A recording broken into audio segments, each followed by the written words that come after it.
There is another way, a better way, a good way. Martha is distracted in her work of serving the food.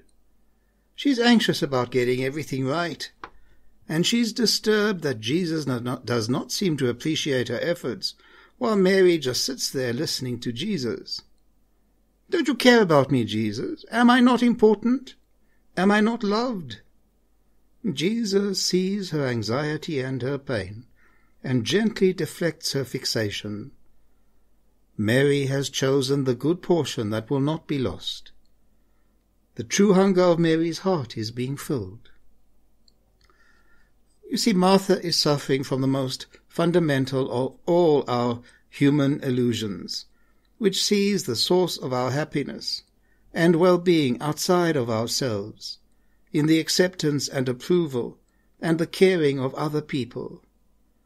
When we as children first experience that love is conditional, unreliable, and manipulative, there's a kind of knot of fear that clutches at our hearts and leads us to conclude that we are not truly cared for, not loved, or even lovable. This damages our sense of self and our sense of well-being. In the language of psychotherapy, the basic love trauma is known as the narcissistic injury, which leads us to experience a sense of abandonment and betrayal. Without being plugged into the source of unconditional love, our life journey thereby takes a path of addiction to praise and the applause of the winner's circle. Fearing vulnerability, our hearts become frozen and hardened. Without purity of heart, we block ourselves off from God, who is love, light, and truth. It is from this place of darkness, illusion, and distraction that we build up a sense of grievance. We are not appreciated, we're not important, and we're not loved as we should be, and others are to blame. How can we find our footing on a different path, a better way, a good portion? Jesus tells us that He is truth, and that the truth will set us free. This must be our first priority in that recreation of a pure heart. Jesus also tells us that this purity of heart is not dependent on our outer purification rituals that make the outside clean and shiny, while the inside remains corroded and blackened. Walking in relationship with Jesus, we are led to practice truth on 3 levels that will lead us to that total renunciation, surrender, and vulnerability of that love that is at the core of our being. We must begin by letting go of all our attachment to pride, control, and manipulations that so readily become the cornerstone of our relations with each other, between peoples, and even between nations. This first practice of truth must become habitual, so that we have that new energy through which the next step becomes possible. Without a map of our illusions, we are in a maze without any hope of escape. This is the nature of sin, which gives power and authority to the passions and dramas of our egoistic being that enslaves us and blinds us.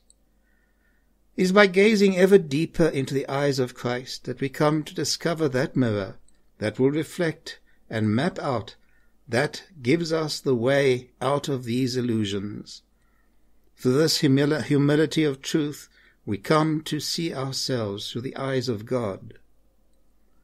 The third step requires an ability to see with the eye of the heart, so as to become fully human, with the embodiment of non-dual consciousness, complete, enlightened, pure, and holy. Mastering the capacity to remain in a state of resonating heart to heart, so as to maintain a calm focus beyond that constant chatter of the mind, coming to the state of nous, the mind of the heart, in that space between the then that we keep replaying and the after that is the foundation of our fear. This spiritual awakening is often referred to as the 5th way path, beyond consciousness, and the path towards conscious love. Transforming our hearts to see reality by using the energy of eros through that self-emptying kenosis process. This is a process that mirrors the midwifing that we are called to practice to each other. This is the food that we are called to choose, so that our hearts resonates with the heart of Christ, who is truth, light, and love. In the words of St. Francis, let us begin again, for up to now we have accomplished nothing. Love is the only transforming evolutionary power for our world if we are not to destroy our mother and to destroy each other. The Lord grant you peace.